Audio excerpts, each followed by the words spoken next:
Bienvenidos al módulo de niveles de evidencia y grados de recomendación. Soy el doctor Luis Manuel Murillo Bonilla, profesor investigador de la Facultad de Medicina de la Universidad Autónoma de Guadalajara. Como hemos visto en módulos previos, el saber el diseño de estudio es de vital importancia, ya que como recordaremos, la posibilidad de demostrar causa-efecto va muy de la mano con el diseño de estudio. Recordemos que hay estudios generadores de hipótesis, como son las series de casos, la evidencia de experto. Hay estudios que son estudios de asociación, como los estudios de casos y controles. Y ya los estudios que son causa-efecto, que buscan una causalidad, pues sin duda para medidas epidemiológicas son los estudios de cohorte y para las medidas terapéuticas son los estudios clínicos aleatorios.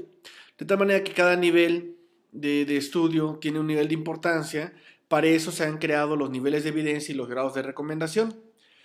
Se pudiera decir que en función del rigor científico del diseño de los estudios, pueden construirse escalas de clasificación jerárquica de la evidencia, a partir de los cuales se establecen recomendaciones respecto a la adopción de un determinado procedimiento médico o intervención sanitaria. De tal manera que nosotros vamos a graduar la evidencia dependiendo del diseño de estudio y vamos a dar una recomendación dependiendo de la calidad del estudio.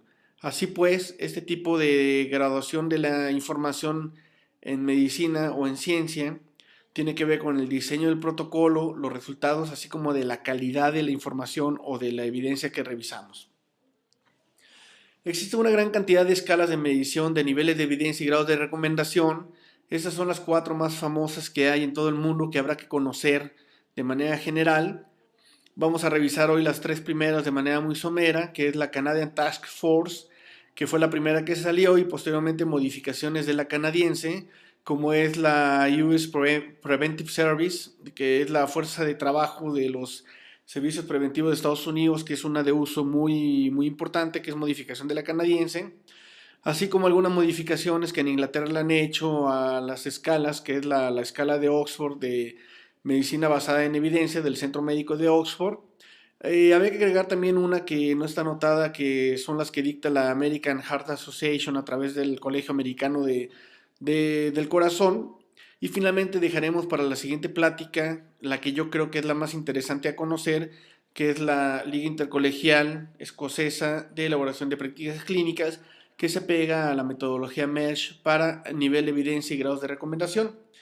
De manera general, si vemos la escala canadiense, que es muy similar a la americana porque es una actualización de esta canadiense, el primer paso que tiene es graduar la evidencia en base a niveles, y esto se hace en base al tipo de estudio. Así pues, el nivel de evidencia 1 se reserva para los estudios clínicos aleatorios, que son estudios de causalidad controlados con placebo y con tiempo de seguimiento. Los niveles de evidencia 2 para la canadiense implica el 2.1, que es evidencia de estudios clínicos controlados no aleatorios, que son estudios que ya carecen de la perfección de los estudios clínicos aleatorios controlados. El 2.2, ¿sí? Viene la evidencia derivada de estudios de cohorte o estudios analíticos de casos y controles, preferentemente cuando son estos multicéntricos, para tratar de tener una inferencia poblacional adecuada. Los 2.3 son evidencias que se hacen de comparación entre tiempo. Esto implica poblaciones en un tiempo contra otro, o poblaciones de tratamiento de hace años contra los actuales, o con cohortes históricas, de tal manera que cuando los resultados de estos son dramáticos, se incluyen en el nivel de evidencia 2, 3. Y el nivel de evidencia 3, pues obviamente ya es la evidencia de expertos. Además de graduar la evidencia en niveles, se le trata de dar una calificación también en calidad del estudio que se analiza. Así pues tendremos que la evidencia se cataloga en buena, moderada y mala, siendo la buena los estudios clínicos aleatorios, que obviamente reúnen todas las categorías adecuadas para un diseño de estudio, o los estudios de cohorte que tienen un diseño metodológico perfecto, habitualmente siendo multicéntricos. La evidencia moderada hace referencia, por ejemplo, cuando los estudios tienen algún defecto, pero esto no es un defecto troncular o un defecto mayor del estudio, de tal manera que tiene algunos sesgos o algunos confusores, pero el resultado puede ser tomado como adecuado. Y los pobres son los que realmente los estudios que ya tienen unos sesgos de manera muy evidente o que están muy manipulados y obviamente que tienen defectos fatales por los cuales muchas veces no tienen que ser tomados en cuenta. Así pues, los niveles de evidencia podrían ser 1 bueno, moderado, 2 bueno, moderado o malo y 3 moderado o malo.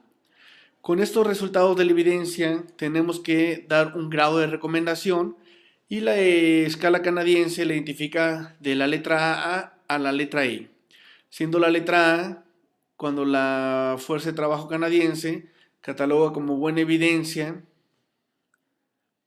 la B cuando es evidencia moderada, ya sea 1 o 2, la C es cuando la evidencia es o hay conflictos en la evidencia de que la medida puede ser adecuada o inadecuada, o hay dudas en la metodología, se da C. El D es cuando la evidencia es moderada en contra de la acción preventiva, o sea que puede hacer daño. El E es cuando definitivamente una medida hace daño y hay mucha evidencia que lo soporte.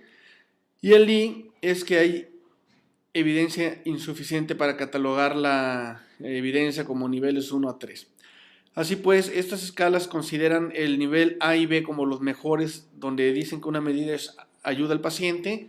La B lo reserva para estudios donde la evidencia no se sabe si ayuda o hace daño.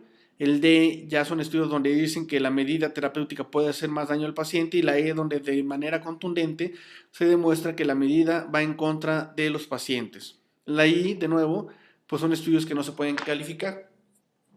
Estas escalas de mediciones se han tomado de manera similar para la escala o la fuerza de trabajo de salud preventiva de Estados Unidos, donde, como ustedes ven, básicamente es la misma, simplemente se consideran algunos cambios para tratar de dar una recomendación mejor. Así pues, en la americana tenemos los niveles 1, donde es al menos un estudio clínico controlado, aleatorio, obviamente doble ciego, adecuadamente diseñado. El 2.1 son ensayos clínicos controlados no aleatorios. El 2.2 estudios de cohorte o casos y controles, preferentemente multicéntricos. El 2.3 múltiples series en tiempo, ¿sí? Con o sin intervención. Y el 3 son opiniones basadas en expertos. De tal manera que el nivel de evidencia que toman los americanos es la misma que los canadienses, y simplemente estratifican la calidad de la evidencia en buena, moderada, severa, dependiendo de los resultados del estudio. Si el beneficio es sustancialmente neto o rotundamente irrefutable la hipótesis, pues se considerará bueno cuando no hay defectos, moderado cuando los defectos son menores y mala cuando los sesgos del estudio son tan grandes que pudieran estar dando errores alfa o errores beta en su diseño. El beneficio neto moderado pues es cuando hay diferencias significativas, pero que tenemos, por ejemplo, intervalos de confianza amplios, y la calificación, por supuesto, podrá ser B o E. El beneficio pequeño es cuando objetivos secundarios son positivos, que se hacen inferencias, y el nivel de calidad pues sería C en dado caso. Y obviamente cuando no hay efecto, cuando es negativo, que va en contra del paciente, pues se dará una calificación de D, de hace daño, o de E, que es nocivo totalmente para el paciente. Así pues, el grado de recomendación también tendremos que, al igual que la canadiense, pues habrá nivel A, cuando es extremadamente recomendable en el paciente; nivel B, que es recomendable, aunque no es totalmente contundente la información; el C, no se puede recomendar ni desaconsejar la maniobra; el D indica que es totalmente desaconsejable, porque al menos la evidencia indica que le hace daño al paciente; y el I es que es evidencia insuficiente y no se puede hacer una recomendación. Esta escala simplifica la escala canadiense y nos permite ver de manera más sencilla cómo el continente americano trata de calificar la evidencia en 1, 2, 3, grado A, B recomendable, C indiferente y D no recomendable. Estas escalas de la Fuerza de Trabajo canadiense y americana terminan de manera muy elegante en lo que son los niveles de recomendación y grados de, niveles de evidencia y grados de recomendación, hecha por la American Heart Association a través del Colegio Americano de Cardiólogos, y nos permite ver en colores, en una tabla muy sencilla, los niveles de evidencia más simplificado. Y actualmente tenemos que en América usamos mucho esto y clasificamos la evidencia como tipo 1, cuando el beneficio es rotundamente superior que el riesgo de la maniobra. El nivel 2A es cuando el beneficio es mejor que el riesgo de hacer la maniobra, en tanto que el B o el 2B es cuando el beneficio ya es igual que el riesgo o pudiera ser un poco mejor, pero no hay diferencias francas. Y el 3 es cuando el riesgo es mayor que el beneficio. De tal manera que ya tenemos 4 grupos de niveles de evidencia: clase 1, clase 2A, recomendados a los pacientes; clase 2B, decisión del experto; y clase 3, contraindicado el uso de esa maniobra. Y obviamente los niveles de evidencia o los grados de recomendación A, B, C simplifican los otros previos, que eran más grupos. Y actualmente el grado A o el nivel A es cuando el estudio o la maniobra se ha demostrado en múltiples poblaciones. De tal manera que el American Heart ya nos deja ver que la evidencia de tipo A o la recomendación A es la que está demostrada en muchos estudios clínicos aleatorios y no solamente en uno. El nivel B es cuando la evidencia es a favor de la intervención, pero los estudios son limitados, de tal manera que hay pocos estudios que avalen esa maniobra, por lo cual se le baja al nivel B. Y el C obviamente es cuando los estudios son muy pocos, los resultados son poco contundentes y los estudios seguramente tienen poblaciones pequeñas o sesgos muy importantes, por lo cual no se puede recomendar de manera tajante la maniobra. Así pues, esta escala nos simplifica la información y nos las divide en mucho menos grupos, y es la más utilizada y es muy recomendable utilizarla para estudios de intervención. De tal manera que creo que el resumen de esta plática es recordar esta tablita para que aprendan a catalogar la evidencia con lo que ya saben ustedes o lo que han aprendido, que es la clasificación de estudios por diseño, metodología, y obviamente pues la clase que vimos ya del valor de P y significancia estadística nos permitía ir a ver si los estudios son benéficos o no son benéficos en base al tamaño de la P. Es la manera más sencilla, por eso empezamos el curso respecto a la adopción de un determinado procedimiento médico o intervención sanitaria.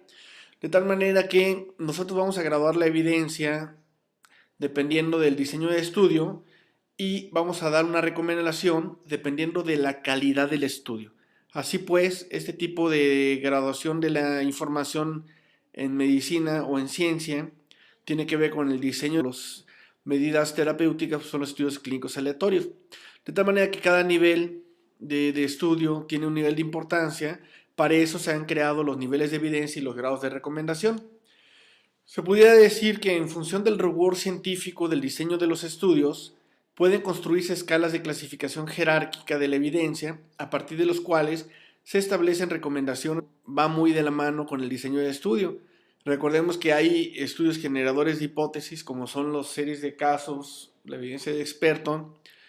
Hay estudios que son estudios de asociación, como los estudios de casos y controles, y ya los estudios que son causa-efecto, que buscan una causalidad, pues sin duda para medidas epidemiológicas son los estudios de corte, y para el protocolo los resultados así como de la calidad de la información o de la evidencia que revisamos. Existe una gran cantidad de escalas de medición de niveles de evidencia y grados de recomendación. Estas son las 4 más famosas que hay en todo el mundo que habrá que conocer de manera general. Vamos a revisar hoy las 3 primeras de manera muy somera, que es la Canadian Task Force, que fue la primera que salió. Bienvenidos al módulo de niveles de evidencia y grados de recomendación. Soy el doctor Luis Manuel Murillo Bonilla, profesor investigador de la Facultad de Medicina de la Universidad Autónoma de Guadalajara. Como hemos visto en módulos previos, el saber el diseño de estudio es de vital importancia, ya que, como recordaremos, pues la posibilidad de demostrar causa-efecto